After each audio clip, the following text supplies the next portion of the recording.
Hello ATPians, welcome to ATP Star Kota. मैं आपका हुसैन दोस्त अंकुर गुप्ता। आज मैं और सुधांशु सर आपके साथ डिस्कस करने वाले हैं केमिस्ट्री पॉइंट ऑफ व्यू से मोस्ट इंपॉर्टेंट टॉपिक्स। जैसे कि आप सभी की रिक्वायरमेंट थी, आप सभी चाह रहे थे कि सर लास्ट मोमेंट पे ऐसे टॉपिक्स की लिस्ट बता दीजिए जो कि फ्रीक्वेंटली रिपीट होते हैं और स्कोरिंग होने वाले हैं। तो सबसे पहले मैं आपके साथ ऑर्गेनिक केमिस्ट्री के हर मोस्ट इंपॉर्टेंट टॉपिक की चर्चा करूंगा। उसके बाद सर आपके साथ फिजिकल केमिस्ट्री की बात करने वाले हैं और उसके बाद हम लोग आपके साथ डिस्कस करेंगे इनऑर्गेनिक केमिस्ट्री के मोस्ट इंपॉर्टेंट सब टॉपिक्स। ये एक तो इंपॉर्टेंट है, स्कोरिंग है और अक्सर रिपीट होते हैं अगर प्रीवियस ईयर के सवालों को या प्रीवियस ईयर के पेपर्स को एनालाइज किया जाए तो। सो मेक श्योर आप इस सेशन के साथ एंड तक बने रहें और अगर आपको सेशन पसंद आता है तो उसको लाइक एंड शेयर करना मत भूलिएगा। तो चलिए सर, सबसे पहले मैं बच्चों के साथ ऑर्गेनिक केमिस्ट्री की चर्चा करता हूं, फिर आप फिजिकल की बात कीजिएगा, है ना। चलिए आइए देखिए बोर्ड पे एक बार। अब अगर मैं सबसे पहले बात करता हूं ऑर्गेनिक केमिस्ट्री की, तो ऑर्गेनिक केमिस्ट्री का जो सबसे पहला टॉपिक हुआ करता है that is IUPAC nomenclature. IUPAC nomenclature में आपको सबसे पहले फोकस करना है एल्कीन प्लस एल्काइन के कॉम्बिनेशन वाले सवालों पर। मतलब अक्सर यहां से सवाल रिपीट होता है और ये स्कोरिंग भी होता है। इसके बाद आता है नेमिंग ऑफ पॉलीफंक्शनल कंपाउंड। उसके बाद चर्चा करनी होती है एरोमेटिक कंपाउंड्स की नेमिंग की, जो कि एनटीए का हॉट फेवरेट टॉपिक है, अक्सर यहां से सवाल देखा जाता है। और last but not the least is the common names. अक्सर बच्चे कॉमन नेम्स वाले पार्ट को स्किप कर देते हैं, तो वो गलती आप मत करें। अगर आप आईयूपीएससी को कॉन्कर करना चाहते हैं तो आपको कॉमन नेम्स की तैयारी बहुत अच्छे ढंग से करनी होगी। इसके बाद चर्चा करते हैं जनरल ऑर्गेनिक केमिस्ट्री यानी जीओसी की, जिसमें सबसे पहले मैं बात कर रहा हूं about the stability of intermediates. इसको करने के लिए आपको आरएचआई आना चाहिए यानी रेजोनेंस, हाइपर कॉन्जुगेशन और इंडक्टिव इफेक्ट का आपको आइडिया होना चाहिए, तभी जाके आप स्टेबिलिटी की बात कर सकते हैं। इसके बाद चर्चा करते हैं एरोमेटिसिटी की, जहां से अक्सर सवाल रिपीट होता है, जिसमें क्वासी एरोमेटिसिटी उसका हॉट फेवरेट टॉपिक है। इसके बाद आता है एसिडिक स्ट्रेंथ, और एसिडिक स्ट्रेंथ से भी ज्यादा बेसिक हुआ करता है आपका बेसिक स्ट्रेंथ। और बेसिक स्ट्रेंथ में भी स्पेसिफिकली आजकल जो सवाल पूछे जा रहे हैं जेईई मेंस में, वो आता है आपका ग्वानिडीन लाइक से। और अक्सर अगर आप इसमें एसिड बेस का जो फिजिबिलिटी वाले सवाल आते हैं उनको भी कर लेंगे तो बहुत बेनिफिशियल रहने वाला है। इसके बाद बात करते हैं नेक्स्ट चैप्टर की, विच इज द आइसोमेरिज्म, जिसमें आपको टोटोमेरिज्म पे फोकस करना है अगर मैं बात करता हूं स्ट्रक्चरल आइसोमर वाले पार्ट से। इसके बाद अगर स्टीरियो की चर्चा करते हैं तो इंपॉर्टेंट हो जाता है ज्योमेट्रिकल आइसोमर, जहां पे कौन जीआई शो करेगा, कौन कौन सी कंडीशन होती है जीआई की, आपसे पूछा जा सकता है, अक्सर सवाल रिपीट होता है। इसके अलावा basic idea of chiral centre, enantiomer and diastereomer, इस पे भी आपको फोकस करना है। उसके बाद अपना पार्ट स्टार्ट होता है नेम रिएक्शन वाला, जिसमें सबसे पहला चैप्टर आता है हाइड्रोकार्बन। अब वैसे तो नेम रिएक्शन वाला पार्ट सारा मिक्स आता है, बट फिर भी हाइड्रोकार्बन वाले पार्ट में आप इन सभी पॉइंट्स पर फोकस कर सकते हैं, जिसमें सबसे पहला आता है आपका वुड्स रिएक्शन, जो कि एल्केन को बनाने का सिंथेसिस है। उसके बाद बात करते हैं फोटो हेलोजनेशन की। अगर मैं एल्कीन के पर्सपेक्टिव से बात करता हूं तो ये सारी की सारी रिएक्शंस इंपॉर्टेंट होने वाली है, जिसमें Markovnikov addition, addition of Br2CCl4 on alkene, इसके अलावा HBO reaction, OMDM and ozonolysis, इस पर आपको फोकस करना है। और एल्काइन के पॉइंट ऑफ व्यू से कुचरोव रिएक्शन आपके लिए इंपॉर्टेंट होने वाली है और अक्सर रिपीट होती है एग्जामिनेशन के अंदर। इसके बाद अगर चर्चा करते हैं अपना रिएक्शन मैकेनिज्म वाला पार्ट होता है alkyl halide and halogen derivative, जिसमें SN1 SN2 का सवाल आजकल बहुत ट्रेंडिंग में है। इसके अलावा E1 E2 का सवाल आता है। विलियमसन ईथर सिंथेसिस, आपसे बोल सकता है कि बताओ इनमें से कौन सा ईथर सिंथेसाइज नहीं कर सकते विलियमसन ईथर से, तो आपको ध्यान रखना है। और लास्ट तो मैं कह रहा हूं बहुत ही ज्यादा इंपॉर्टेंट है, reaction of ether with concentrated HI। इसमें जो अक्सर ईथर पूछा जा रहा है वो अक्सर साइक्लिक ईथर है, मतलब इपॉक्साइड की रिंग ओपनिंग का सवाल आपसे पूछा जा सकता है। पहले जी एडवांस में आता था, आजकल मेंस में भी आ रहा है, तो आपको इसको फोकस करना है। ग्रिग्नार्ड की बात करते हैं तो सिंपल सवाल आया करते हैं, reaction with carbonyl compounds and acid derivatives पर आपको फोकस करना है। जनरली इस टॉपिक से इंडिपेंडेंट सवाल नहीं आता, सीक्वेंशियल वाले सवालों में वो इसका यूज कर सकता है, तो आपको बहुत संभल कर सवाल करने की आवश्यकता है।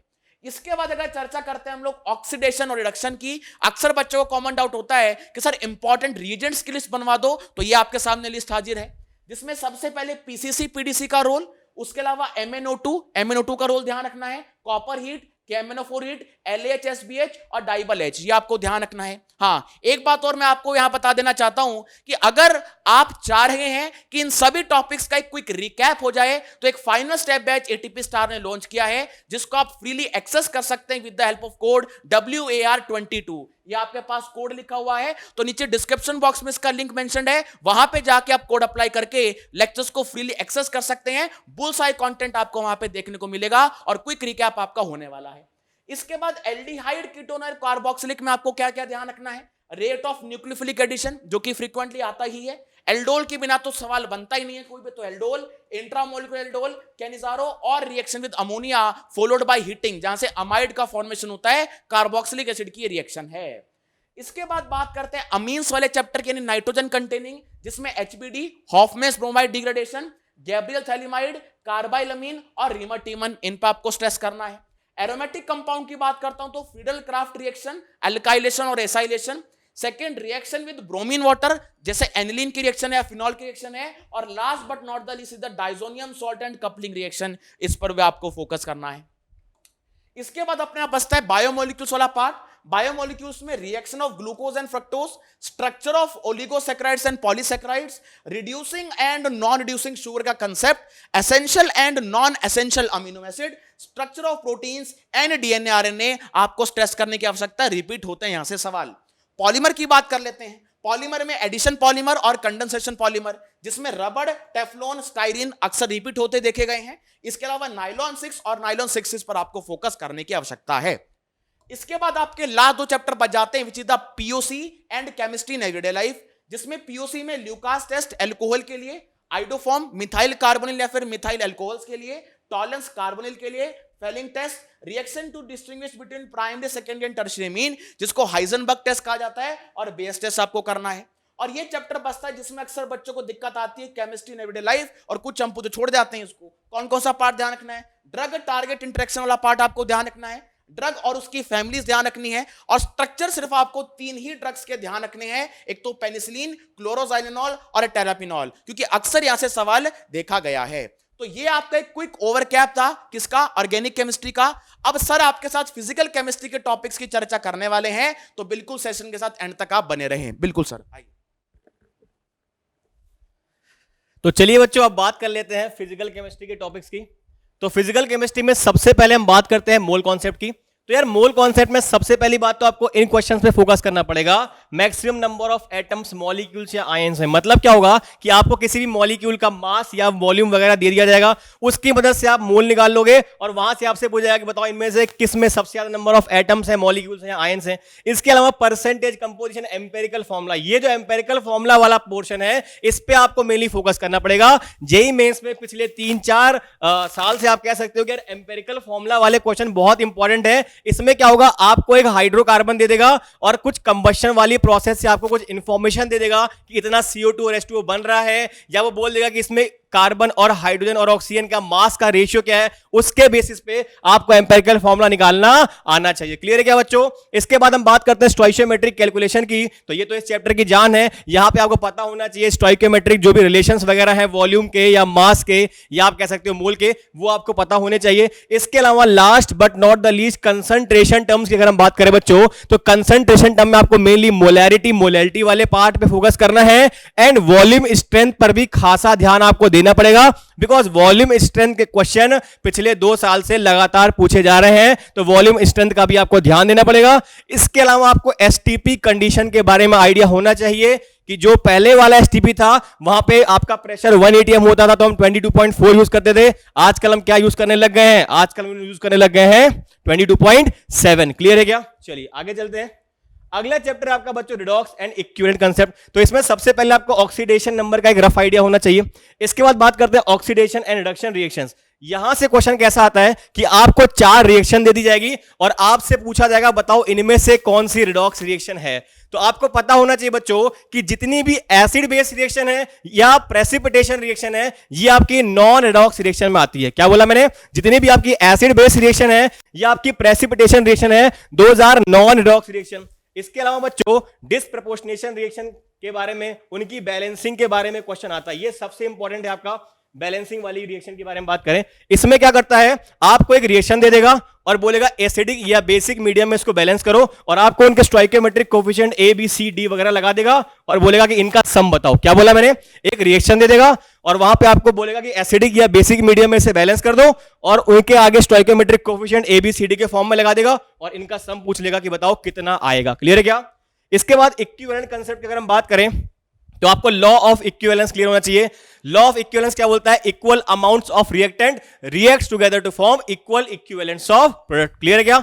इसके बाद टाइट्रेशन और उसके एप्लीकेशन, यहां पे मेनली आयोडोमेट्रिक एंड आयोडीमेट्रिक टाइट्रेशन के बारे में आपको आइडिया होना चाहिए। इसके अलावा अगर हम बात करें Na2CO3 की, तो ये जो आपकी Na2CO3 की टाइट्रेशन वाली रिएक्शन है, यहां पे आपका 2 स्टेप पे आप इसे करा सकते हो। तो अगर आपको फर्स्ट स्टेप पे इसे खत्म कराना है तो आप फिनोप्थिलीन को एज ए इंडिकेटर यूज करते हो, और अगर इसको आपको पूरा ही खत्म कराना है, पूरा ही इसको यूटिलाइज करवाना है, कंज्यूम करवाना है, तो आप मिथाइल ऑरेंज को एज ए इंडिकेटर यूज करते हो। इस पे भी पिछले साल एक क्वेश्चन आया हुआ है जो कि बहुत अच्छा क्वेश्चन था। क्लियर है क्या बच्चों? तो इन पॉइंट्स पे आप फोकस कर सकते हो रिडॉक्स एंड इक्विवेलेंट कंसेप्ट में। आगे चलते और बात करते हैं एटॉमिक स्ट्रक्चर की। तो एटॉमिक स्ट्रक्चर में आपका सबसे इंपॉर्टेंट है आपका Bohr model for hydrogen atom. यहां पे आपको बोर के सारे फॉर्मूले पता होने चाहिए, रेडियस कैलकुलेशन, एनर्जी का और वेलोसिटी वगैरह का। क्लियर है क्या? इसके बाद आपको फोटो इलेक्ट्रिक इफेक्ट का एक रफ आइडिया होना चाहिए। इसके अलावा अगर हम बात करें तो यहां पे आपका de Broglie dual behaviour of matter, मतलब वही आपका डी ब्रॉगली वेवलेंथ की बात हो गई, और हाइजेनबर्ग अनसर्टेनिटी प्रिंसिपल। इसके बाद आपको एक थोड़ा सा rough idea Schrodinger wave equation का होना चाहिए, मतलब उसके मैथमेटिकल पार्ट की बात मैं नहीं कर रहा हूं, बट उसके जो ग्राफ के रिजल्ट्स वगैरह हैं वो आपको पता होने चाहिए। क्लियर है क्या? इसके बाद last and but not the least आपके क्वांटम नंबर्स, ये बहुत इंपॉर्टेंट है। क्वांटम नंबर्स आपके इसलिए इंपॉर्टेंट है बिकॉज ये इनऑर्गेनिक की स्टार्टिंग में एक बहुत इंपॉर्टेंट रोल प्ले करता है। इसलिए अगर एटॉमिक स्ट्रक्चर चैप्टर की मैं बात करूं तो क्वांटम नंबर से सवाल आना पक्का है। इसके अलावा जो मैंने ये सारे टॉपिक्स आपको बताए हैं, तो मैं आपको बता दूं कि यार फिजिक्स में भी आप इन चैप्टर्स को पढ़ते हो, तो जनरली क्या करता है, आप इन टॉपिक्स को पढ़ लो, अगर केमिस्ट्री में सवाल नहीं आया तो फिजिक्स में आना पक्का है, मतलब एक तीर से 2 निशाने। क्यों? क्योंकि क्वांटम नंबर से सवाल आएगा तो वो एटॉमिक में यहां से आ गया, बाकी फिजिक्स में ये सारे टॉपिक से सवाल आना पक्का है। क्लियर है क्या? चलिए आगे चलते हैं और बात करते हैं केमिकल इक्विलिब्रियम की। तो केमिकल इक्विलिब्रियम पे डायरेक्ट सवाल तो बहुत कम आते हैं, बट इसका जो आपका एप्लीकेशन है वो बहुत इंपॉर्टेंट है। सबसे पहली बात आपको law of mass action clear होना चाहिए, और लॉ ऑफ मास एक्शन से आप केपी और केसी को कैसे निकालते हो इसका एक रफ आइडिया आपको होना चाहिए। इसके बाद केपी एंड केसी का जो एप्लीकेशन है, मतलब अगर एक रिएक्शन लिखी हुई है, आप उसको किसी पर्टिकुलर नंबर से मल्टीप्लाई कर रहे हो, तो जो रिजल्टेंट नई इक्वेशन आई है उसके केपी और केसी में क्या चेंजेस आएंगे। अगर आप 2 रिएक्शंस को ऐड कर रहे हो तो उनके केपी या केसी में क्या चेंज आएगा, ये भी आपको पता होना चाहिए। क्लियर है क्या? इसके बाद ली चेटेलियर प्रिंसिपल। बच्चों ली चेटेलियर प्रिंसिपल के थ्योरेटिकल क्वेश्चन बहुत आते हैं कि अगर मैंने प्रेशर बढ़ा दिया, कम कर दिया, तो क्या इफेक्ट आएगा, वापस से इक्विलिब्रियम को रीअचीव करने के लिए रिएक्शन किस डायरेक्शन में जाएगी। क्लियर है क्या? इसके बाद relation between K, Q and G and factors affecting equilibrium, मतलब यहां पे क्या होगा कि आपको यहां पे स्पॉन्टेनिटी वगैरह के बारे में बताया जाएगा कि डेल्टा जी आपका होता है delta G not plus R T L N Q, और आपको पता होना चाहिए कि जब डेल्टा जी लेस देन 0 होता है गिवन टेम्परेचर एंड प्रेशर पे, तो आपकी रिएक्शन स्पॉन्टेनियस होती है। उसके बेसिस पे आपसे क्यू वगैरह कैलकुलेट करवा सकता है या के वगैरह कैलकुलेट करवा सकता है। क्लियर है क्या? तो ये आपका हो गया केमिकल इक्विलिब्रियम। चलते हैं आगे, बात करते हैं आयनिक इक्विलिब्रियम की। तो आयनिक इक्विलिब्रियम में सबसे पहले टाइप के सवाल आते हैं वो है कि यार आयनिक प्रोडक्ट ऑफ वाटर, जिसको आप प्यार से बोलते हो केडब्ल्यू। अब ये केडब्ल्यू क्या है, ये टेम्परेचर पे डिपेंड करता है। तो अलग अलग टेम्परेचर पे, यानी कि टेम्परेचर को बढ़ाने या कम करने पे केडब्ल्यू किस तरीके से वेरी करेगा, पीएच स्केल कम होगी या ज्यादा होगी, इस टाइप के सवाल पूछ जाते हैं। इसके बाद बात करते हैं पीएच कैलकुलेशंस की। तो पीएच कैलकुलेशन में आपका मिक्सचर ऑफ एसिड्स आ जाएंगे, वीक एसिड का मिक्सचर आ गया, एक स्ट्रॉन्ग और एक वीक एसिड आ गया, तो उनका आइडिया आपको होना चाहिए। एसिड और बेस का मिक्सचर अगर मिला दिया तो उसमें किस तरीके से पीएच कैलकुलेट करनी, इसका आइडिया आपको होना चाहिए। इसके बाद आपको के और केबी के बारे में आइडिया होना चाहिए, मतलब कि वीक एसिड और वीक बेस के जो के केबी है और उनके क्या एप्लीकेशन है ये पता होना चाहिए। इसके अलावा बच्चों बहुत इंपॉर्टेंट है common ion effect. Common ion effect के एप्लीकेशन वाले पार्ट से सवाल हर साल देखने को मिलते हैं, तो आपको यह पता होना चाहिए। इसके अलावा बच्चों अगर मैं बात करूं सॉल्ट हाइड्रोलिसिस और बफर सॉल्यूशन की, तो आपको इसके फॉर्मूले जरूर पता होने चाहिए, क्योंकि मैंने देखा है कि इसके सीधे फॉर्मूले पे ही सवाल आते हैं, तो आपको इनका फॉर्मूला पता होना चाहिए। इसके अलावा अगर हम बात करें सॉल्युबिलिटी प्रोडक्ट की, तो ये इस चैप्टर की जान है। मैंने देखा है कि केएसपी वाले क्वेश्चन सॉल्युबिलिटी प्रोडक्ट वाले आपको एक इनसॉल्युबल सॉल्ट दे दिया जाएगा और उसकी सॉल्युबिलिटी निकालने वाले सवाल हर साल आते हैं। तो आयनिक से अगर कोई सवाल आने के चांसेस है तो 95% क्वेश्चन जो है आपका वो केएसपी से आएगा। अब इसमें थोड़ी टफनेस कैसे करते हैं वो इसको बफर के साथ इंक्लूड कर देंगे या solubility including any weak cation या एनायन के साथ उसको मिक्स कर देंगे या कोई कॉमन आयन इफेक्ट कॉम्प्लेक्स वगैरह बनवा के सॉल्युबिलिटी निकाल लेंगे। तो थोड़ा सा टफनेस यहां पे इस पार्ट से बना देते हैं वो। इसके बाद बात करते हैं थ्योरी ऑफ इंडिकेटर्स की। तो थ्योरी ऑफ इंडिकेटर का भी आपको एक रफ आइडिया होना चाहिए कि यार वीक एसिड वीक बेस या स्ट्रॉन्ग एसिड स्ट्रॉन्ग बेस, तो ये 4 तरह के मिक्सचर्स हैं, इनमें कौन सा पर्टिकुलर इंडिकेटर आपको यूज करना चाहिए ये आपको पता होना चाहिए। क्लियर है क्या? चलिए आगे बात करते हैं गैसियस स्टेट की। तो गैसियस स्टेट में आपको गैस लॉस और आइडियल गैस इक्वेशन के बारे में पता होना चाहिए और कब कांस्टेंट रहने पे कौन सी इक्वेशन यूज करनी है, बॉयल्स लॉ, चार्ल्स लॉ वगैरह, उसका एक रफ आइडिया होना चाहिए। इसके अलावा Dalton's law of partial pressure बहुत इंपॉर्टेंट है, इसका जो ये कॉन्सेप्ट एप्लीकेशन वाला पार्ट बहुत इंपॉर्टेंट है। Grams law of effusion diffusion, इससे भी सवाल आया हुआ है। इसके बाद बात करें केटीजी की। तो केटीजी एंड मॉलिक्यूलर स्पीड वाला पार्ट इंपॉर्टेंट है, बट इसमें जो है ये पार्ट है ये फिजिक्स में पढ़ाया जाता है अगेन।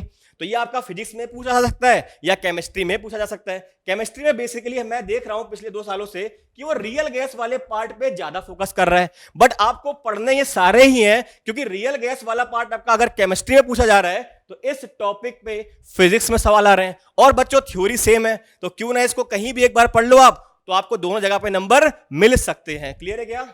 चलिए चलते हैं अगर बात करते हैं लिक्विड सॉल्यूशन की। तो लिक्विड सॉल्यूशन में सबसे पहले कंसंट्रेशन टर्म्स जो कि आपने मोल में पढ़े थे वो इंपॉर्टेंट है। इसके अलावा वेपर प्रेशर और इसकी प्रॉपर्टी के बारे में आइडिया होना चाहिए कि वेपर प्रेशर सिर्फ और सिर्फ टेम्परेचर पे डिपेंड करता है। इसके अलावा बच्चों ideal and non ideal solutions के जो एग्जांपल हैं और इनके थर्मोडायनेमिक रिलेशन की delta G delta S mixing वगैरह में क्या चेंज आएगा वो आपको पता होना चाहिए। मेनली एग्जांपल पता होने चाहिए, उससे भी सवाल आता है। इसके बाद बात करते हैं colligative properties and abnormal molar mass. तो इसका आइडिया आपको होना चाहिए। कॉलिगेटिव प्रॉपर्टी कितनी होती है बच्चों? 4 तरह की होती है, तो वो पता होना चाहिए। और जो सॉल्यूट आपके एसोसिएट या डिसोसिएट कर जाएंगे उस केस में आपको एबनॉर्मल मोलर मास का आइडिया होना चाहिए। इसके अलावा लास्ट है आपका बच्चों हेनरीज लॉ। हेनरीज लॉ का मतलब हो गया बच्चों आपका किसी भी गैस की लिक्विड में जो सॉल्युबिलिटी है उसको गवर्न करता है आपका हेनरीज लॉ। ठीक है क्या? तो लिक्विड सॉल्यूशन है मोस्ट इंपॉर्टेंट पार्ट आपका हो जाएगा कॉलिगेटिव प्रॉपर्टी वाला और आपका ideal and non ideal solution के एग्जांपल्स। चलते हैं अपने अगले चैप्टर की तरफ, that is solid state. Solid state में बच्चों आपको properties and types of solid पता होने चाहिए। टाइप्स ऑफ सॉलिड के अलावा जो आपका एक 7 क्रिस्टल सिस्टम वाला आपका टेबल है वो याद होना चाहिए कि ए बी सी और अल्फा बीटा गामा में रिलेशन क्या होगा, तो किस क्रिस्टल सिस्टम का क्या नाम होगा, वो वाली टेबल आपको पता होनी चाहिए। इसके अलावा बच्चों क्रिस्टल स्ट्रक्चर ऑफ सॉलिड्स की बात कर लेते हैं कि आपके क्यूबिक सिस्टम वगैरह की बात कर लूं कि एक्चुअली क्या है, हमारे पास क्रिस्टल सिस्टम तो 7 हैं, बट जो हमारे कोर्स में है जो मेनली पूछे जाते हैं वो क्यूबिक सिस्टम है और हेक्सागोनल सिस्टम है, तो इनके बारे में आपको आइडिया होना चाहिए। इसके अलावा टेट्राहेड्रल वॉइड्स और ऑक्टाहेड्रल वॉइड्स की पोजीशन क्या होती है और उनका नंबर कितना होता है, इससे भी सवाल आता है। क्लियर है क्या? इसके बाद आखिरी में imperfection in solids and voids. Imperfection का मतलब क्या आपका हो गया, इंटरेशियल डिफेक्ट आ गए या शॉर्टकी डिफेक्ट, फ्रेंकल डिफेक्ट आ गया, और एंड में जो आपका आता है फेरोमैग्नेटिक सब्सटेंस के एग्जांपल, फेरीमैग्नेटिक सब्सटेंस के एग्जांपल, तो उनके एग्जांपल आपको याद होने चाहिए। क्लियर है क्या? आगे चलते हैं बच्चों और बात करते हैं इलेक्ट्रोकेमिस्ट्री की। तो इलेक्ट्रोकेमिस्ट्री को आप 3 पार्ट में डिवाइड कर सकते हो। सबसे पहला आपका हो जाएगा गैल्वेनिक सेल, दूसरा हो जाएगा आपका इलेक्ट्रोलाइटिक सेल और तीसरा हो जाएगा आपका बैटरीज वगैरह का एग्जांपल। तो स्टार्टिंग में आप देख सकते हो सेल्स वगैरह की बात कर ली, तो मेनली आप पे नर्स इक्वेशन सब बहुत जरूरी है, नर्स इक्वेशन पे आपका फोकस करना बहुत जरूरी है।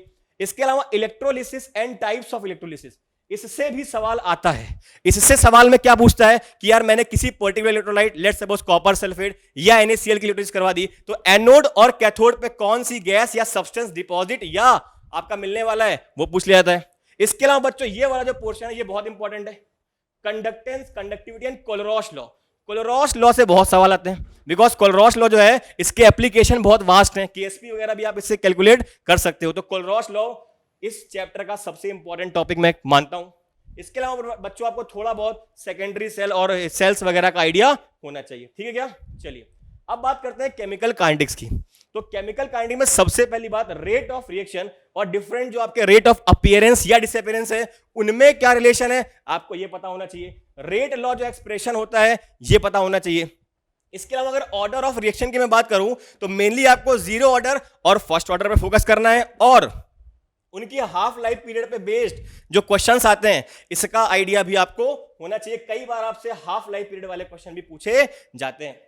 और यहाँ पे experimental methods to determine order, यहां पे क्या करते हैं, आपको किसी भी पर्टिकुलर रिएक्टेंट और प्रोडक्ट की आपको कंसंट्रेशन वगैरह अलग अलग एक्सपेरिमेंट में एक टेबल के फॉर्म में दे देते हैं और वहां से आपको ऑर्डर डिटरमाइन करने को कहा जाता है। तो इस टाइप क्वेश्चन पहले तो बहुत आते थे, अभी तो कम पूछ जा रहे हैं, बट इनके आने के चांसेस भी हैं। इसके अलावा अगर हम आर्हेनियस इक्वेशन की बात करें, k is equal to a into e की power minus E A by R T, इसके एप्लीकेशन के बारे में आपको आइडिया होना चाहिए। एक्टिवेशन एनर्जी का कैटलिस्ट पे क्या फर्क पड़ता है वो सब आपको पता होना चाहिए। इसके अलावा टेम्परेचर कोफिशिएंट, जनरली एनसीईआरटी में आपके दे रखा है कि जब भी आप 10 डिग्री टेम्परेचर बढ़ाते हो तो टेम्परेचर कोफिशिएंट आपका डबल हो जाता है। जनरली तो आपका टेम्परेचर कोफिशिएंट 3 से 2 के बीच में लाई करता है, बट अगर क्वेश्चन में कुछ नहीं दिया होता है तो हम 2 मान लेते हैं, अदरवाइज जो भी क्वेश्चन में दिया है उसके बेसिस पे आप इसे सॉल्व कर सकते हो। क्लियर है क्या बच्चों? चलिए अब बात करते हैं थर्मोडायनेमिक्स की। ये एक ऐसा टॉपिक है जिसका नाम सुनते ही लोग डर जाते हैं। चैप्टर बहुत आसान है, बस आपको यहां पे क्या है, आपको बेसिक्स क्लियर होने चाहिए। कैलकुलेशन बहुत हार्ड नहीं आती है। कैलकुलेशन वाइज बच्चों सबसे हार्ड टॉपिक आयनिक है और कंसेप्चुअली सबसे हार्ड टॉपिक थर्मोडायनेमिक्स होता है। तो आपको इनको एक एक चीजों को बहुत आसानी से धीरे धीरे पढ़ना है तो आपको ये चैप्टर आसान लगेगा। सबसे पहली बात बेसिक फंडामेंटल देखो, या फंडामेंटल लिखा हुआ है, सबसे इंपॉर्टेंट यहां पे बेसिक की बात है of thermodynamics and first law. First law क्या होता है आपका, delta U is equal to Q plus W. तो इसका आपको अच्छा खासा एप्लीकेशन वगैरह के बारे में पता होना चाहिए। स्टेट फंक्शन क्या होते हैं, पाथ फंक्शन क्या होते हैं, इनके बारे में पता होना चाहिए। तो वहां पे आप देख सकते हो कि इस फर्स्ट लॉ के बेसिस पे work calculation in different process, मतलब isothermal process, adiabatic process, isochoric process, जो आपके डिफरेंट डिफरेंट प्रोसेस है, पॉलीट्रॉपिक प्रोसेस, इसमें वर्क डन का कैलकुलेशन क्या होता है इसका फॉर्मूला पता होना चाहिए। इसके बाद सेकंड लॉ की अगर हम बात करें तो एंट्रोपी और स्पॉन्टेनिटी का आइडिया आपको होना चाहिए। एंट्रोपी की बात कर लें, स्पॉन्टेनिटी की बात कर लें, मतलब भाई delta G less than zero या delta S total greater than zero जब होता है तो आपका प्रोसेस स्पॉन्टेनियस होता है, उसके बारे में आपको आइडिया होना चाहिए। इसके बाद बात करते हैं थर्मोकेमिस्ट्री की। तो बच्चों थर्मोकेमिस्ट्री, अगेन थर्मोकेमिस्ट्री में क्या है कि बहुत सारी डेफिनेशन दे रखी है, तो आपको different different heat of reactions के बारे में आइडिया होना चाहिए। जैसे delta H F not, delta heat of formation क्या होता है, heat of enthalpy of neutralization क्या होता है, या आपका इंथैल्पी ऑफ एटोमाइजेशन क्या होता है। इन सब के बारे में अगर आपको आइडिया है कि वो कितने मोल पर मोल वगैरह किसके लिए डिफाइन है, अगर ये आपको पता है तो आप क्वेश्चन को बहुत आसानी से कर सकते हो। इसके बाद various kind of bond enthalpy. देखो किसी भी क्वेश्चन को थर्मोकेमिस्ट्री के दो तरीके से किया सकता है, या तो वो कोई हीट ऑफ रिएक्शन देके क्वेश्चन को सॉल्व कराएगा, या वो बॉन्ड डिसोसिएशन एनर्जी वगैरह देके क्वेश्चन को सॉल्व कराएगा। इसके अलावा बच्चों हेस लॉ जो है ये स्टेट फंक्शन का एप्लीकेशन है, इससे भी सवाल पूछे जाते हैं, तो आपको हेस लॉ के बारे में भी आइडिया होना चाहिए। क्लियर है क्या बच्चों? आखिरी में बात करते हैं बच्चों सरफेस केमिस्ट्री की। तो सरफेस केमिस्ट्री में सबसे पहली बात जो एड्सॉर्प्शन वाला प्रोसेस है, इसकी थर्मोडायनेमिक्स आपको पता होनी चाहिए कि डेल्टा जी, डेल्टा एस और डेल्टा एच क्या होते हैं आपके एड्सॉर्प्शन प्रोसेस में।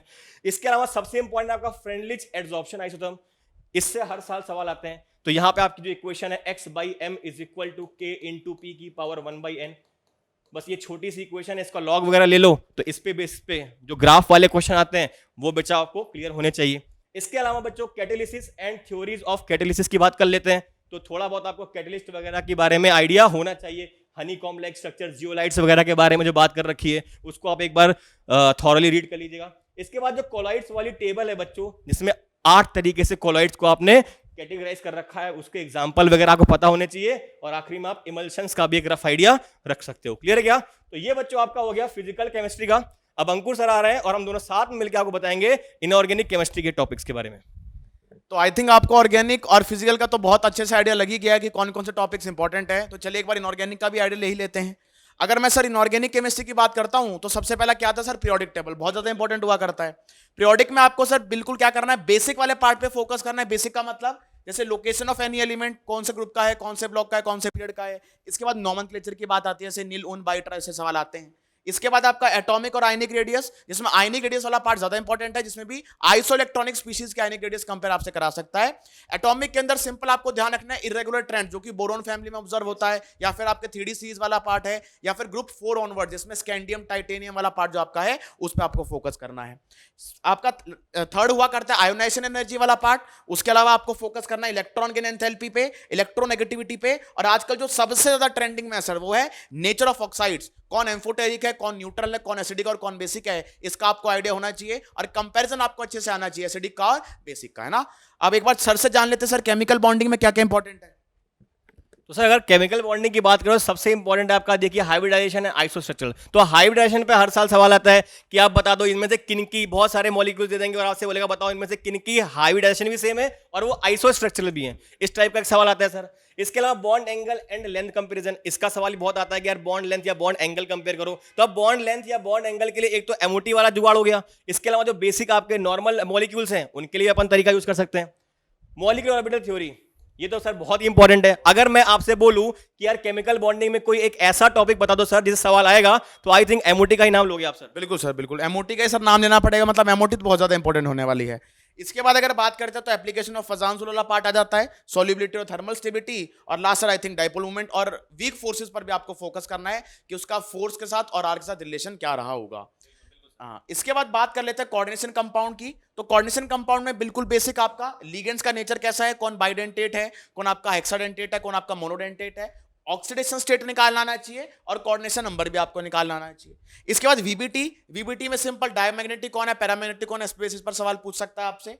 सीएफएससी कैलकुलेशन एंड कलर में आपको ज्यादा डिटेल में जानने की आवश्यकता नहीं है, सिंपल आपको पता होना चाहिए कि जैसे KMnO4 है या K2Cr2O7 है या आपका जो फेरीफेरोसाइनाइड है उनमें कलर आने का कारण क्या क्या होता है, मतलब बेसिक आपको आइडिया होना चाहिए चार ट्रांसफर स्पेक्ट्रा का। इसके बाद अगर बात करते हैं आइसोमेरिज्म से, तो स्ट्रक्चर वाला पार्ट इंपॉर्टेंट है, उसके साथ साथ आपका जो स्टीरियो वाला पार्ट है वो भी इंपॉर्टेंट है। स्टीरियो में आपका ज्योमेट्रिकल वाला पार्ट है और आपका ऑप्टिकल वाला पार्ट है, ये आपको देखना है। इसके अलावा IUPAC नॉमेनक्लेचर हर साल सवाल आप एक्सपेक्ट नहीं कर सकते, बट इसको स्किप आप नहीं कर सकते क्योंकि अगर आपको नाम ही लिखना नहीं आएगा तो आप कंपाउंड का स्ट्रक्चर ही नहीं बना पाओगे।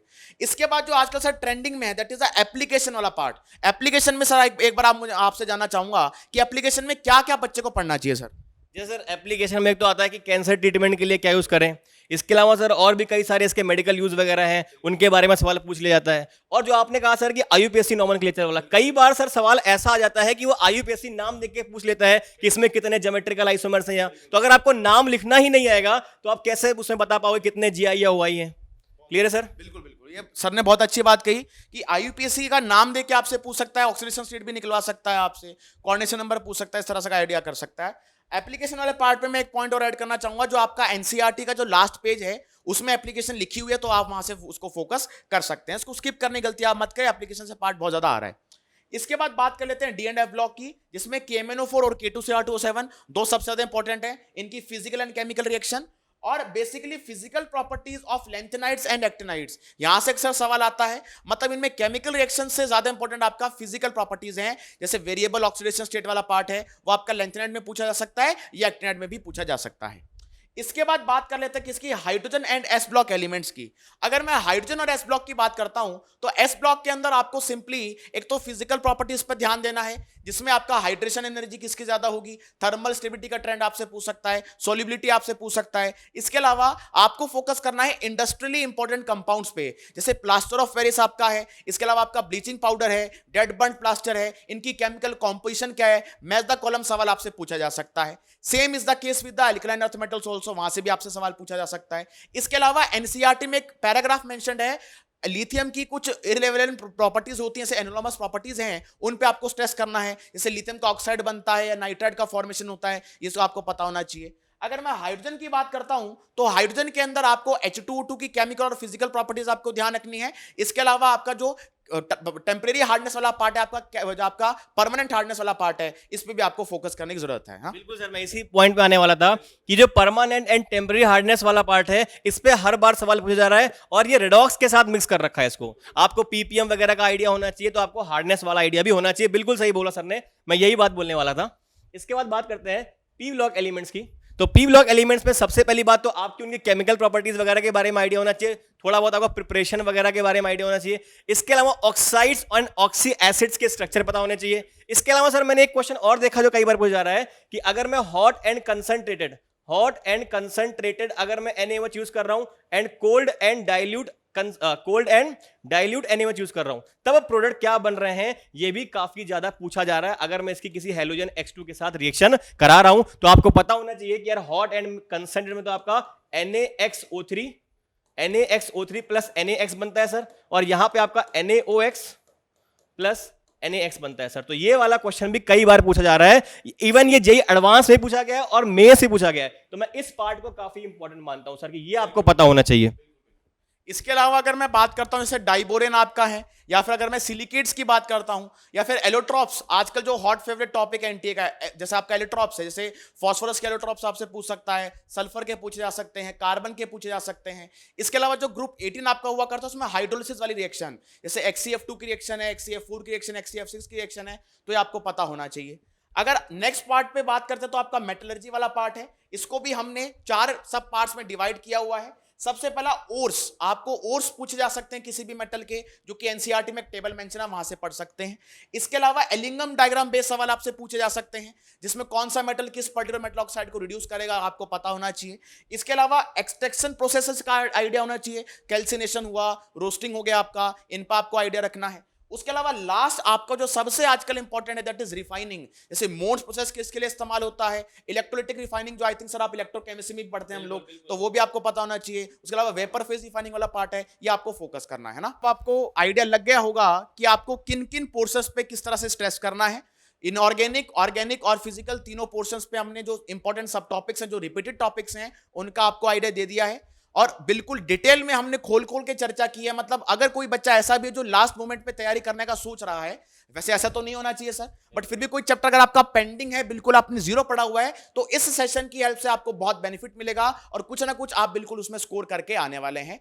तो अगर आपको सेशन पसंद आता है तो उसको लाइक एंड शेयर करना मत भूलिएगा, और नीचे कॉमेंट सेक्शन में जरूर से बताइए कि आपको कैसा लगा ये सेशन। चलिए।